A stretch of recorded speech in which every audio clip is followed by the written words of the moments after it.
Everyone, welcome back to our channel TripQ. তো আশা করি তোমরা আমাদের দার্জিলিং সিরিজের ভিডিওগুলো অলরেডি দেখেছো, আর যদি এখনও না দেখে থাকো আই বাটন আর ডেসক্রিপশনে তোমরা লিঙ্ক পেয়ে যাবে, তো ওখান থেকেও কিন্তু তোমরা দেখে নিতে পারো। তো আজকের ভিডিওটা মেনলি হবে তোমাদের জন্য দার্জিলিংয়ের একটা প্রপার ট্যুর গাইড। পুজোর মরশুমে তো দার্জিলিং আমরা অনেকেই যাবো ভাবি, তো তার আগেই ভাবলাম একটা গাইডেন্স দিয়ে দেওয়া যাক। কীভাবে পৌঁছাবে, কত টাকা খরচ হবে, কত দিন লাগবে, কোন সময় যাবে, সমস্ত information day wise tour plan পেয়ে যাবে একটা ভিডিওতে। তাহলে চলো ওয়ান বাই ওয়ান সব পয়েন্টগুলো ডিসকাস করা যায়। দার্জিলিং বাঙালির বড়ই প্রিয় হিল স্টেশন।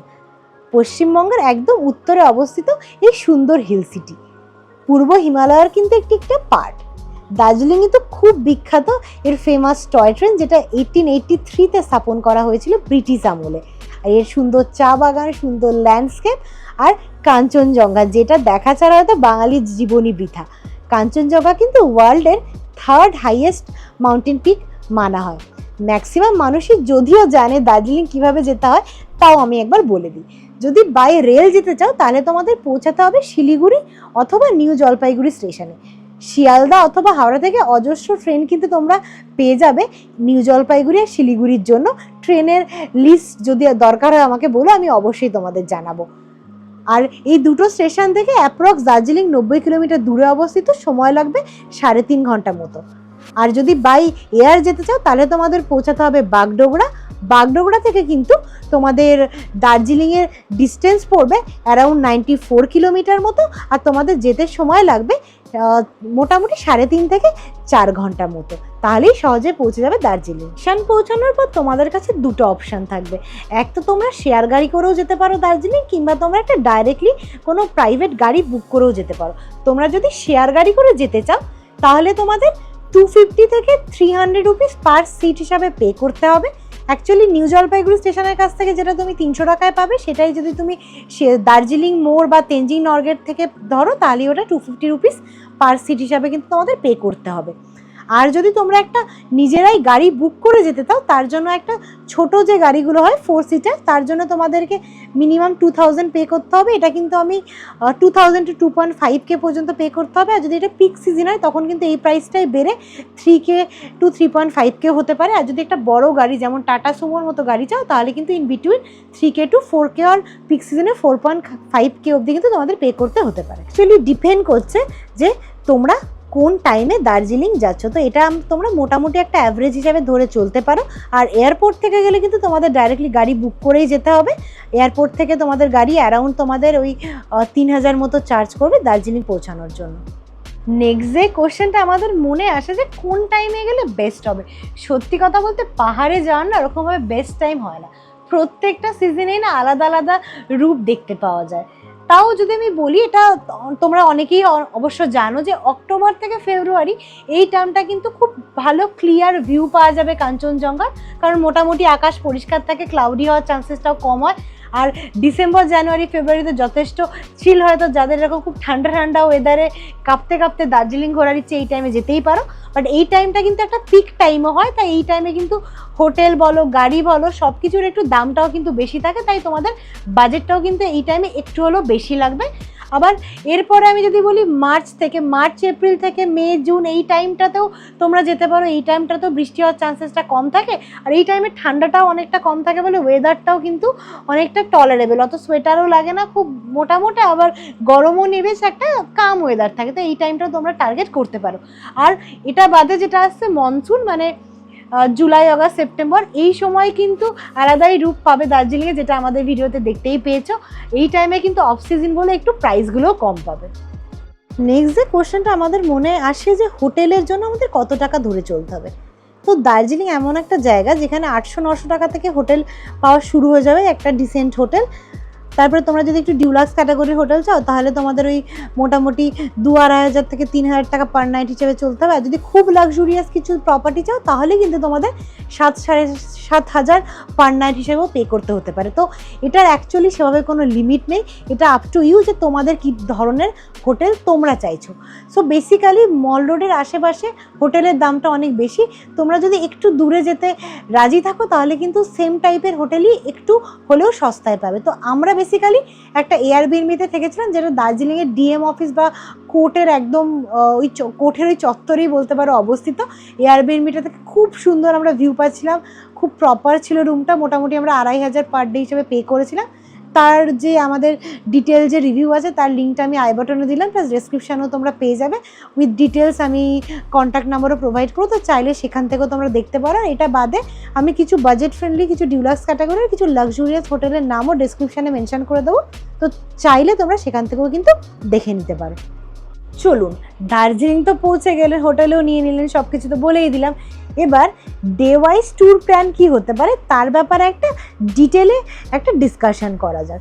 তো দার্জিলিং যদি প্রথমবার গিয়ে থাকেন তো মিনিমাম তো আমি বলবো 3 নাইট 4 ডেজ হাতে নিয়েই চলুন, তাহলে কিন্তু ভালোভাবে এক্সপ্লোর করতে পারবেন। আর সময় বেশি থাকলে কেউ 4 নাইটও স্টে করতে পারবে, সেটা আপনাদের পার্সোনাল চয়েস। তো আমি 3 নাইট 4 ডেজ হিসেবে এগোচ্ছি। তো দার্জিলিং যেদিন আপনারা পৌঁছবেন, মানে শিলিগুড়ি হোক বা এনজিপি হোক বা বাগডোগরা থেকে যেদিন দার্জিলিং পৌঁছাবেন, সেদিন কিন্তু আপনাদের মিনিমাম দুপুর তো হয়ে যাবে পৌঁছাতে।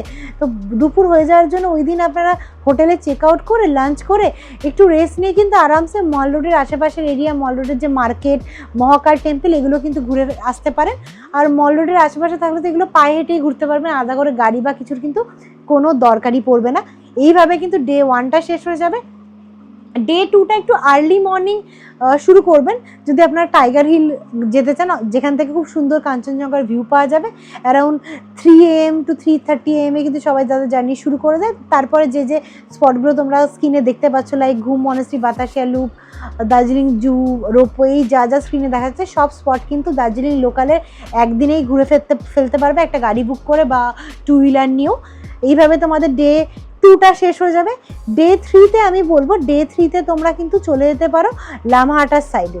লামাহাটার সাইডে গেলে Lamahatta eco park, Tinchuley view point, Peshok tea garden, lovers meet point, যেগুলো তোমরা আবার স্ক্রিনে দেখতে পাচ্ছ, এই জায়গাগুলো কিন্তু তোমরা ঘুরতে পারো। এর জন্য তোমাদের একদিন হাতে রাখতে হবে। অ্যারাউন্ড ব্রেকফাস্ট করে 9টা নাগাদ আরামসে যদি বেরো, 5টা 5:30টার মধ্যে তোমাদের আরামসে সব ঘুরে আসা হয়ে যাবে। তার থেকে কম টাইমে হতে পারে, এটা ডিপেন্ড করছে তোমরা একটা স্পটে কতটা টাইম নিচ্ছ তার উপর। তো এইভাবে কিন্তু তোমাদের দার্জিলিংয়ের ডে 3টা শেষ হয়ে যাবে। ডে 4 যেদিন তোমরা অ্যাকচুয়ালি বলতে গেলে হোটেল থেকে চেক আউট করবে, চেক আউটের দিনে যদি একটু আর্লি মর্নিংয়ে বেরো তাহলে কিন্তু মিরিকের রুট হয়ে সীমানা view point, Pashupati market, Gopaldhara view point, Mirik lake, Lepcha জগৎ, পাইন ফরেস্ট, এইগুলো ঘুরে কিন্তু তোমরা শিলিগুড়ি এনজিপি কিংবা তোমাদের বাগডোগরা এয়ারপোর্টে ড্রপ নিতে পারো যদি তোমাদের ফ্লাইট বা ট্রেন সন্ধ্যেবেলার দিকে হয়। এইভাবে ঘুরেও কিন্তু তোমাদের ট্রিপটা খুব সুন্দরভাবে পসিবল। তো এটাই তোমাদের মোটামুটি 3 নাইট 4 ডেজের একটা প্রপার ট্যুর প্ল্যান কিন্তু হতে পারে। তো এটা তো গেলে ট্যুর প্ল্যান। এবার আসা যাক কত খরচা হবে ঘুরতে। তোমরা যদি গাড়ি ভাড়া করে ঘোরো, একটা 4 সিটার গাড়ি দার্জিলিং লোকাল, যেটা প্রথম দিনের ট্যুর প্ল্যান বললাম, তার জন্য কিন্তু মিনিমাম 2.5K মতো চার্জ করবে। অফ সিজনের 2Kতেও আসতে পারে, আর পিক সিজনে কিন্তু এটাই 3K to 3.5K অবধি ওরা বলে। তো একটু বার্গেন করে নিও সেই মতো, মানে যেমন এই দুর্গাপুজো, দিওয়ালি বা সামার ভ্যাকেশনের সময়টা। আর তারপরে যেটা লামাহাটার পয়েন্টটা বললাম, লামাহাটা যদি তোমরা যেতে চাও ওর জন্য কিন্তু মিনিমাম 3K তোমরা গাড়ি ভাড়া ধরে এগোও। এটাও আবার সেম, যখন তোমরা পিক টাইমে যাবে এটা কিন্তু 4,000ও চাইতে পারে। এগুলো কিন্তু আমি সব ছোট গাড়ি বলছি, যদি তোমাদের ইনোভা বাগেরা এরকম বড় গাড়ি চাই 1,000 করে বেশি টাকা তোমরা ধরে রেখো। আর লাস্ট দিন যেটা বললাম যে ওই তোমাদের মিরিকের যে রুটটা হয়ে যদি তোমরা তোমাদের বাগডোগরা এয়ারপোর্ট বা রেলওয়ে স্টেশনে ড্রপ নাও তাহলে কিন্তু মিনিমাম তোমাদের 4,000 মতো ওরা চাইবে। খুব বার্গেন করে ম্যাক্স টু ম্যাক্স তোমরা 3.5Kতে নামাতে পারবে অফ সিজনে। আর যদি পিক সিজনে যাও এটা 4,000 তো চাইবে, এর বেশিও চাইতে পারে, ডিপেন্ড করছে তোমরা অ্যাকচুয়ালি কোন টাইমে যাচ্ছ। সো এইভাবে কিন্তু তোমাদের একটা খরচের হিসাব আন্দাজ লেগে যেতে পারবে কীভাবে তোমরা ঘুরছো তার উপর। আর যদি 2 হুইলার নিয়ে ঘুরতে চাও, স্কুটারের জন্য 800 থেকে 900 টাকা পার ডে, সরি স্কুটির জন্য। আর যদি তোমরা বাইক নিতে চাও 1100 থেকে 1200 টাকা পার ডে হিসেবে চার্জ হবে। কোথা থেকে রেন্ট নেবে তার ডিটেলস ডেসক্রিপশানে প্লাস স্ক্রিনেও কিন্তু পেয়ে যাবে। চলুন এবার একটা অ্যাপ্রক্সিমেট কত খরচ হতে পারে তার একটা হিসেব আমি দিচ্ছি। স্ক্রিনে তোমরা দেখতে পাচ্ছ, এটা আমি পার্ট ওয়াইজ ব্রেক করে একটা হিসেব দেখিয়েছি। আমি কিন্তু শিলিগুড়ি টু শিলিগুড়ির বাজেটটা দেখেছি, কারণ শিলিগুড়ি অবধি তোমরা কীভাবে আসবে, ট্রেনে না ফ্লাইটে সেটা তোমাদের ব্যাপার। কোথা থেকে আসছো তার উপরও টিকিট প্রাইস ডিপেন্ড করবে, প্লাস ট্রেনে আসলে কোন ক্লাসে তোমরা ট্রাভেল করছো, স্লিপার, 2 টায়ার, 3 টায়ার না 1 AC, ওই হিসাবে তোমরা তোমাদের খরচটা কিন্তু অ্যাড করে নিতে পারবে। স্ক্রিনে দেখা যাচ্ছে সেটা একটা মিনিমাম একটা বাজেটের রিকোয়ারমেন্ট ফর 2 পার্সন। যদি তোমরা একটা বাজেট ফ্রেন্ডলি ট্রিপ করো তাহলে এর মধ্যে কিন্তু তোমরা খুব লাক্সুরিয়াস কিছু এক্সপেক্ট করো না। লাক্সুরিয়াস চাইলে সেই অনুযায়ী কিন্তু তোমরা নিজেদের বাজেটটাকে আরও বাইরে নিতে পারো। তো তোমরা হোটেলটা চাইলে আর একটু বাঁচিয়ে 1000 টাকা পার নাইটও করতে পারো। তো এটা ছিল আমাদের দার্জিলিংয়ের একটা কমপ্লিট গাইডেন্স। আশা করি এই ভিডিওটা তোমাদের জন্য ইউজফুল। তো যদি ভিডিওটা ভালো লেগে থাকে অবশ্যই জানিও কমেন্ট করে, আর লাইক করে দিও, শেয়ার করে দিও, আর আমাদের চ্যানেলটাকে সাবস্ক্রাইব করে আমাদেরকে অনেক অনেক সাপোর্ট করো। আর খুব তাড়াতাড়ি কিন্তু ট্রিপকিউ তোমাদের জন্য নিয়ে আসবে খুব এক্সাইটিং একটা নিউ সিরিজ। তার জন্য কিন্তু আমাদের চ্যানেলকে ফলো করতে একদম ভুলো না। আর সমস্ত আপডেটসের জন্য আমার সোশ্যাল মিডিয়াতে আমাকে ফলো করতে পারো, তার ডিটেলসও কিন্তু তুমি আমাদের এই ভিডিও ডেসক্রিপশানে পেয়ে যাবে। চলো সকলকে জানাই ওয়েল ইন অ্যাডভান্সে শারদীয়ার অনেক অনেক অনেক শুভেচ্ছা। সবাই পুজো খুব ভালো কাটিও।